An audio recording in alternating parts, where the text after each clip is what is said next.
Қымбатты достар, Румын мәдени қоғамы Дакия атынан мен сіздерді алғыс айту күнімен құттықтаймын. Так сложилось, что наша Карагандинская область является одной из самых полиэтничных в нашей стране. И, конечно же, Караганда сегодня это сгусток той культуры, которая представляет многие-многие национальности и этносы. Наш центр работает уже более 15 лет. В том году мы праздновали свой 15-летний юбилей.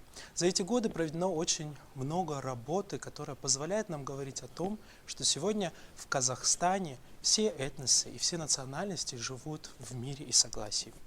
Для каждого казахстанца, наверное, День благодарности – это особый праздник, потому что многие национальности, многие народы в Казахстане появились в те печальные годы репрессий.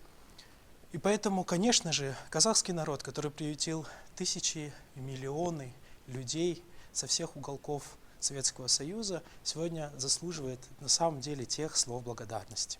В этот день принято говорить спасибо не только друзьям, родственникам, родным, просто людям за то, что мы сегодня живем в мирной стране.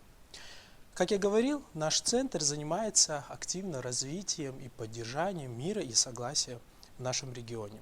Мы уже на протяжении многих лет проводим международный фестиваль румынского фольклора «Мартишор», который собирает на площадке Дома дружбы представителей из разных стран, представителей из разных уголков нашей страны. Помимо этого, наш ансамбль активно презентует казахскую национальную культуру за рубежом в Сербии, Румынии, Молдове, Украине. Мы хотим поблагодарить каждый этнокультурный центр за то, что сегодня мы можем обмениваться культурой, за то, что мы сегодня можем поглощать и воплощать в реальность наши планы и задумки. Мы благодарим каждого казахстанца и желаем всем здоровья, счастья и благополучия.